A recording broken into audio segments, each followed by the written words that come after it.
Guys ನಮಸ್ಕಾರ. ಮತ್ತೊಂದು ಹೊಸ ವ್ಲಾಗ್ಗೆ. ಇವತ್ತೇನು ಅಂತ ಅಂದರೆ ವಿಷಯ, ಫಾರ್ ದ ಫಸ್ಟ್ ಟೈಮ್ ಲೈಫಲ್ಲಿ ಸ್ವಿಗ್ಗಿ ಹೊಡಿಯೋಕ್ಕೆ ಬಂದಿದ್ದೀನಿ. ಆ್ಯಕ್ಚುಲಿ ಇದು ನಮ್ಮದಲ್ಲ, ನನ್ನ ಫ್ರೆಂಡ್ದು ಅಕೌಂಟ್ ಇರೋದು. ಅವನು ಹೊಡಿತಿದ್ದ. ಅವನ ಜೊತೆ ಇವತ್ತು ಫಸ್ಟ್ ಟೈಮ್ ಎಕ್ಸ್ಪೀರಿಯೆನ್ಸ್ ಹೆಂಗಿರುತ್ತೆ ಅಂತ ಲೈವ್ ಎಕ್ಸ್ಪೀರಿಯೆನ್ಸ್ ಮಾಡೋಣ, ನೋಡೋಣ. ಫಸ್ಟ್ ಆರ್ಡರ್ ಸಿಕ್ಕೈತೆ. 5 ಕಿಲೋಮೀಟರ್ಸ್ ಇದೆ. ಆ್ಯಕ್ಚುಲಿ ನಮ್ಮ ಫ್ರೆಂಡ್ ಹೊಡಿಯೋದು ಪಾರ್ಟ್ ಟೈಮ್ಗೋಸ್ಕರ. ಯಾಕಂದರೆ ಕಾಲೇಜ್ ಮುಗ್ದಾದ್ಮೇಲೆ ನೈಟ್ವರೆಗೆ ಸ್ವಿಗ್ಗಿ ಡೆಲಿವರಿ ಬಾಯ್ ಆಗಿ ಕೆಲಸ ಮಾಡ್ತಾರೆ. ಫಸ್ಟ್ ಲೊಕೇಶನ್ಗೆ ಎಂಟ್ರಿ ಆಗಿದ್ದೀವಿ. ಈಸಿ ಬೈಟ್ಸಲ್ಲಿ ಆರ್ಡ್ರ್ ಸಿಕ್ಕಿರೋದು. ನಮ್ಮ ಹುಡುಗನೇ, ಅವನದೇ ಅಕೌಂಟ್ ಇರೋದ್ರಿಂದ ಅವರೇ ಹೋಗಬೇಕು. ಅವ್ರಿಗೆ ಕಾಲ್ ಬರೋದಲ್ಲ. ನಾನು ಜಸ್ಟ್ ಗಾಡಿ ಓಡಿಸ್ತೀನಿ ಅಷ್ಟೇ. ಆದರೆ ಗೊತ್ತಾಗುತ್ತೆ, ಒಂದು ಎಕ್ಸ್ಪೀರಿಯೆನ್ಸ್ ಆಗುತ್ತೆ ಯಾವ ಥರ ಇರುತ್ತೆ Zomato Swiggy delivery boys life ಅಂತ. ಆ್ಯಕ್ಚುಲಿ ಪಾರ್ಟ್ ಟೈಮ್ ಹೊಡಿಯೋರು ಈ ಥರ, ಇನ್ನು ಫುಲ್ ಟೈಮ್ ಹೊಡಿಯೋರ್ದು ಯಾವ ಥರ ಇರುತ್ತೆ ಹೇಳಿ ರಿಸ್ಕು. ಗಾಡಿನೇ ಓಡಿಸ್ಕೊಂಡು ಬೆಳಗ್ಗೆಯಿಂದ ಸಂಜೆವರೆಗೂ ಡೆಲಿವರಿ ಮಾಡಬೇಕು. ಯಾವ ಕಡೆ? ಎಷ್ಟು ಕಿಲೋಮೀಟ್ರ್ ಐತೆ? 4 ಕಿಲೋಮೀಟ್ರು ಫಸ್ಟ್ ಆರ್ಡರು. ಆ್ಯಕ್ಚುಲಿ ನಾನು ಫಸ್ಟ್ ಟೈಮ್ ಹೊಡಿತಾ ಇರೋದ್ರಿಂದ ನನಗೆ ಅಷ್ಟು ಏರಿಯಾಗಳು ಗೊತ್ತಿಲ್ಲ ಇಲ್ಲಿ. ಅವರೆಲ್ಲ ಮುಂಚೆಯಿಂದ ಆಲ್ಮೋಸ್ಟ್ ಅವ್ನು ಹೇಳಿದ್ರ ಪ್ರಕಾರ 7 ಇಯರ್ಸಿಂದ ಪಾರ್ಟ್ ಟೈಮ್ ಹೊಡಿತಾ ಇದ್ದಾನೆ. ಸೊ ಅವನಿಗೆ ಅಷ್ಟು ಎಕ್ಸ್ಪೀರಿಯೆನ್ಸ್ ಇರುತ್ತೆ ಎಲ್ಲೆಲ್ಲಿ ಅಂತ. ಡೈರೆಕ್ಷನ್ಸ್ ಹೆಂಗೆ ಹೇಳ್ತಾನೆ ಆ ಥರ ನಾನು ಓಡಿಸ್ಬೇಕು.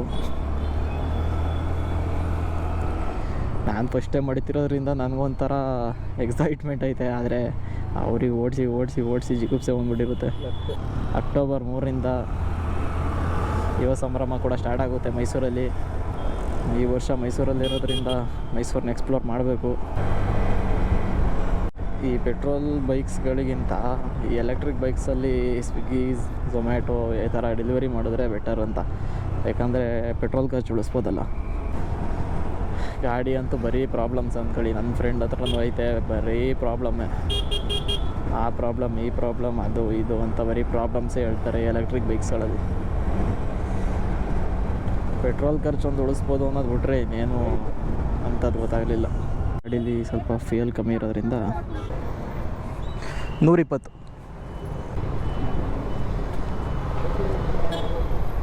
ಆಗೈತೆ. ಕ್ಲೋಸ್ ಆಯಿತು.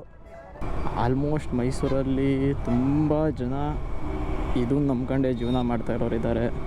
ಡೆಲಿವರಿ ಬಾಯ್ಸ್ ತುಂಬ ಜನ ಇದ್ದಾರೆ. ಆ್ಯಕ್ಚುಲಿ ಅವರೆಲ್ಲ ಇಲ್ಲ ಅಂತ ಅಂದಿದ್ರೆ ಅನ್ಕೊಳ್ಳೋ ಟೈಮ್ಗೆ ಊಟನೂ ಮಾಡೋಕ್ಕಾಗ್ತಿರ್ಲಿಲ್ಲ. ಅನ್ಕೊಳ್ಳೋ ಟೈಮ್ಗೆ ಡೆಲಿವರಿ ಏನೋ ಒಂದು ಪಾರ್ಸಲ್ ಸಿಗಬೇಕು ಅಂತಂದ್ರೂ ಅನ್ಕೊಳ್ಳೋಕ್ಕಾಗ್ತಿರ್ಲಿಲ್ಲ.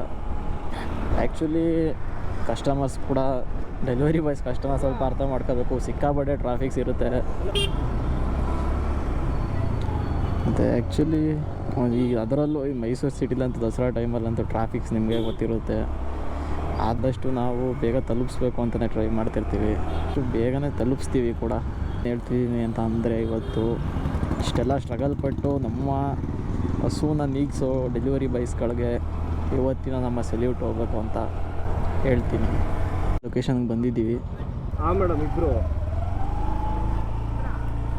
ಇದ್ದೀವಿ ನೋಡಿ. ಸ್ಕೂಟಿಲಿ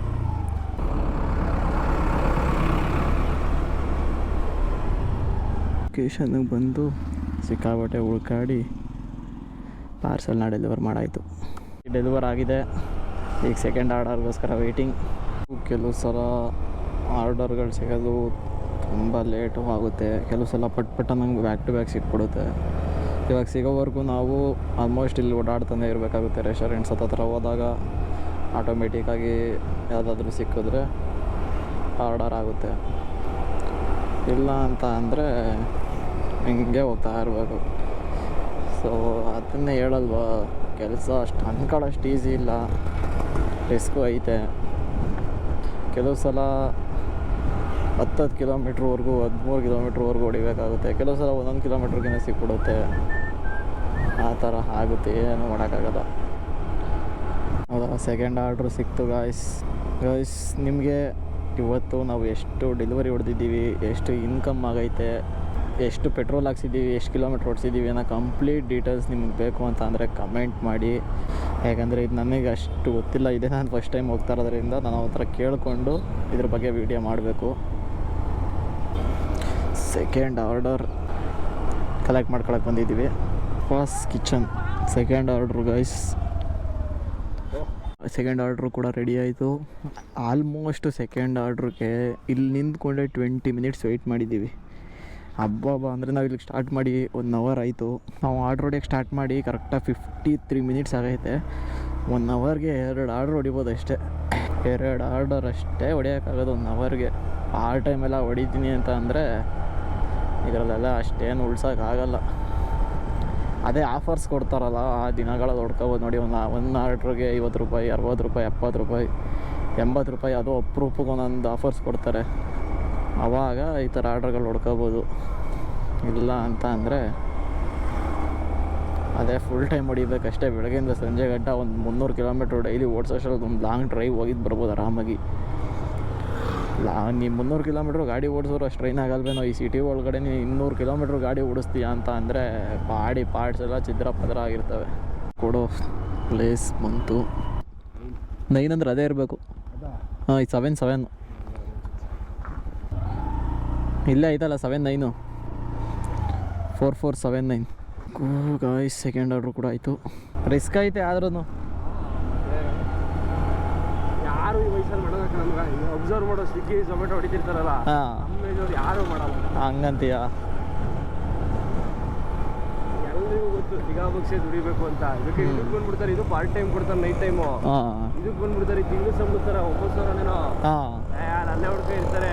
ಸ್ವಿಗ್ಗಿ ಝೊಮ್ಯಾಟೊ ನಮ್ಮ ಏಜ್ ಹುಡುಗರು ಹೊಡೆಯಲ್ಲ. ಅಲ್ಲ ವಯಸ್ಸವರಿಗೆ ಈ ವಯಸ್ಸವ್ರಿಗೆ ಮಾಡೋಕ್ಕಲ್ಲ. ಜೀವನ ಅಂತಂದ್ರೆ ಮಾಡೇ ಮಾಡ್ತಾರೆ. ಈಗ ಏನ್ ಗೊತ್ತಾ, ನಮಗೆ ಮೆಟ್ಟಲೆ ಕಾಲ, ಮೇಲ್ ಬನ್ರಿ ಅಲ್ಲಿಗೆ ಬನ್ರಿ ಅನ್ನೋದು ಸಿಟ್ಟು. ಈಗ ವಯಸ್ಸಾದವ್ರು ಜೀವನನೇ ಅದು ಮಾಡ್ಲೇಬೇಕಲ್ಲ ಅನ್ಬಿಟ್ಟು ಮಾಡ್ತಾರೆ. ಬ್ಯಾಚುಲರ್ಸ್ ಎಲ್ಲ ಮಾಡೋದು ತುಂಬಾ ರೇರು. ಆರ್ಡ್ರು ಕೂಡ ಬಂತು. ಒನೆಸ್ಟಾದಲ್ಲಿ ಇಸ್ಕೊ ಬರೋಕ್ಕೆ ಹೋಗಿದ್ದಾರೆ ನಮ್ಮ ಹುಡುಗ. ಇಸ್ಕೊ ಬರ್ತಿದ್ದಂಗೆ 3ನೇ ಆರ್ಡ್ರ್ ಹೊಡಿಯೋಣ. ಆದರೂ ಸಿಕ್ಕಾಪಟ್ಟೆ ಟೈಮ್ ಆಯಿತು ಅಂದ್ಕೊಳ್ಳಿ. ಒಂದೊಂದು ಆರ್ಡ್ರು ಬಿಡೋವರೆಗೂ ವೆಯ್ಟ್ ಮಾಡಬೇಕು. ಆಲ್ಮೋಸ್ಟು ನಾವು ಬಂದು 1.5 ಗಂಟೆ ಮೇಲಾಗೈತೆ. ಇದು 3ನೇ ಆರ್ಡರ್ ಹೊಡಿತಿರೋದು. ಏನಂದರೆ ಈಗ ಒಂದೊಂದು ಟೈಮಲ್ಲಿ ಆಫರ್ ಪೀರಿಯಡ್ ಅಂತ ಬಿಡ್ತಾರಂತೆ. ಆ ಟೈಮಲ್ಲಿ ಒಂದು ಆರ್ಡ್ರಿಗೆ 70 ರೂಪೀಸ್ವರೆಗೂ ಸಿಗುತ್ತೆ. ಆ ಟೈಮಲ್ಲಿ ಡೆಲಿವರಿ ಮಾಡಿದ್ರೆ ಪಾರ್ಟ್ ಟೈಮ್ ಮಾಡಿದ್ರೂ ಉಳಿಯುತ್ತೆ ಅನ್ನೋ ಒಂದು ಇದು. ನಾರ್ಮಲ್ ಟೈಮಲ್ಲೆಲ್ಲ ಪಾರ್ಟ್ ಟೈಮ್ ಮಾಡಿದ್ರೆ ಉಳಿಯೋದೆಲ್ಲ ಕಷ್ಟನೇ. ಬೆಂಗಳೂರಲ್ಲಿ ಹೆಂಗೋ ಏನೋ ಗೊತ್ತಿಲ್ಲ, ಮೈಸೂರಲ್ಲಂತೂ ಸ್ವಲ್ಪ ಕಷ್ಟನೇ. ಸರಿ ಬನ್ನಿ ಮತ್ತು 3ನೇ ಆರ್ಡ್ರನ್ನ ಕೊಟ್ಬಿಟ್ಟು ನೆಕ್ಸ್ಟ್ ಆರ್ಡ್ರ್ ಸಿಗುತ್ತೆ ಹೆಂಗೆ ನೋಡೋಣ. ಫೈನಲಿ 3 ಆರ್ಡ್ರ್ ಕಂಪ್ಲೀಟ್ ಆಯಿತು. 4ನೇ ಆರ್ಡ್ರ್ ಕೂಡ ಸಿಕ್ಕಿದೆ, ಅದನ್ನು ಅಕ್ಸೆಪ್ಟ್ ಮಾಡಾಯಿತು.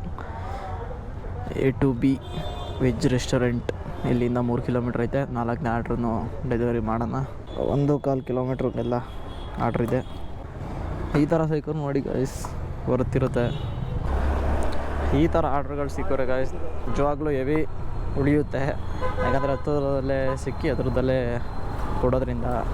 ಆದರೆ ಕೆಲವು ಆರ್ಡ್ರುಗಳು ಮಾತ್ರ ಸಿಕ್ಕಾಪಟ್ಟೆ ದೂರದವ್ರು ಮಾಡ್ತಾರೆ. ಅದು ಸ್ವಲ್ಪ ಬರ್ಡನ್ ಆಗುತ್ತೆ. 4 ಆರ್ಡ್ರ್ ಹೊಡೆದಿದ್ದೀವಿ. ಕೊನೆಯಲ್ಲಿ ತೋರಿಸ್ತೀನಿ ಎಷ್ಟು ಅರ್ನಿಂಗ್ಸ್ ಆಗೈತೆ, ಎಷ್ಟು ಅವರ್ ಬಂದು ವೆಯ್ಟ್ ಮಾಡಿದ್ದೀವಿ, ಎಷ್ಟು ಅವರ್ ಕೊಟ್ಟಿದ್ದೀವಿ.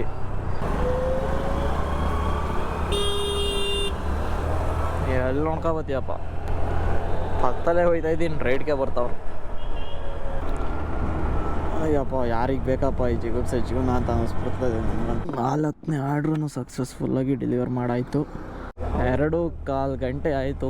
ಬರೀ 4 ಆರ್ಡ್ರು ಕಂಪ್ಲೀಟ್ ಮಾಡೋಕ್ಕಾಗಿರೋದು. ಲಾಸ್ಟ್ ಒಂದು ಫೈನಲ್ ಆರ್ಡ್ರ್ ಹೊಡಿತಾ ಇದ್ದೀವಿ. ಇದು ಅಲ್ಲಿಂದ ವಾಪಸ್ ಬಂದಿದ್ದೀವಿ, ಮತ್ತೆ ಅಲ್ಲೇ ಆರ್ಡ್ರ್ ಸಿಕ್ಕೈತೆ. ಆದರೆ ಹೆಂಗೆ ಮತ್ತೆ ಈಗ ಅಲ್ಲಿಗೆ ಹೋಗಬೇಕು. 5th ಆರ್ಡ್ರು ಮ್ಯಾಕ್ಡೊನಾಲ್ಡ್ಸ್, ಇಲ್ಲಿಂದ 1 ಕಿಲೋಮೀಟ್ರು. 5ನೇ ಆರ್ಡ್ರು ಕೂಡ ಬೇಗ ಮುಗಿಯುತ್ತೆ. ಈ ಥರ ಆರ್ಡ್ರ್ಗಳು ಸಿಕ್ಕಿದ್ರೆ ಆರಾಮಾಗಿ ಮಾಡ್ಬೋದು. ಏನು ಕೊಡೋಕ್ಕೆ ಬಂದು ಇವತ್ತಿನ ಟೋಟಲ್ ಟೈಮಿಂಗ್ಸ್ ಮತ್ತು ಟೋಟಲ್ ಅರ್ನಿಂಗ್ಸ್ ಹಬ್ಬ ಅಂದರೆ 100 ರೂಪಾಯಿ ಪೆಟ್ರೋಲ್ ಖರ್ಚಾಗೈತೆ ಅಂತ ನಾನು ಅಂದ್ಕೊಂಡಿದ್ದೀನಿ. ಆ್ಯಕ್ಚುಲಿ ಗಾಡೀಲಿ ಇದ್ದಿದ್ದರಿಂದ ಅಷ್ಟು ಆ್ಯಕ್ಯುರೇಟಾಗಿ ಹೇಳೋಕ್ಕಾಗಲ್ಲ. 100 ರೂಪಾಯಿ ಪೆಟ್ರೋಲ್ ಖರ್ಚಾಗೈತೆ, ಅದ್ರ ಮೇಲಂತೂ ಖರ್ಚಾಗಿರಲ್ಲ. 100 ರೂಪೀಸ್ ಖರ್ಚಾಗಿದೆ. ಆಲ್ಮೋಸ್ಟ್ 2.5 ಗಂಟೆ ಅಂತ ಅಂದ್ಕೋತೀನಿ. ಅದಕ್ಕೆ ನನಗೆ ಮತ್ತೆ ಕನ್ಫರ್ಮಾಗಿ ಹೇಳ್ತೀನಿ ಎಷ್ಟಾಗಿದೆ ಅಂತ ಈ ಆರ್ಡ್ರು ಕೊಟ್ಟಾದಮೇಲೆ. ಗಾಯ್ಸ್ ಫೈನಲಿ ಲಾಸ್ಟ್ ಆರ್ಡ್ರು ಕೂಡ ಸಕ್ಸಸ್ಫುಲ್ಲಾಗಿ ಡೆಲಿವರ್ ಆಯಿತು.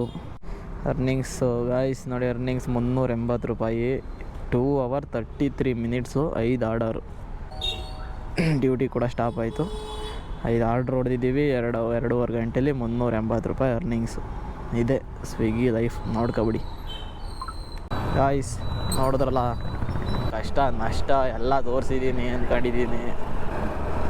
ಸ್ವಿಗ್ಗಿಯಿಂದ ಪಾರ್ಟ್ ಟೈಮ್ ಮಾಡ್ತೀನಿ ಅಂತ ಅಂದರೆ ನಿಜವಾಗ್ಲೂ ಇವತ್ತೇನೋ ಆಫರ್ಸ್ ಇರೋದ್ರಿಂದ ನಮ್ಗೆ ಅಷ್ಟು ಅರ್ನಿಂಗ್ಸ್ ಆಗಿದೆ ಹೊರತು ಟೈಮಲ್ಲಿ ನಿಂಗೆ ಆಫರ್ ಇಲ್ಲ ಅಂತ ಅಂದರೆ ಒಂದು ಆರ್ಡರ್ಗೆ ಸಿಗುತ್ತೆ 85 ರೂಪಾಯಿ ಆಗಿರೋದು ಇಷ್ಟೊತ್ತಿಗೆ ಅಷ್ಟೇ.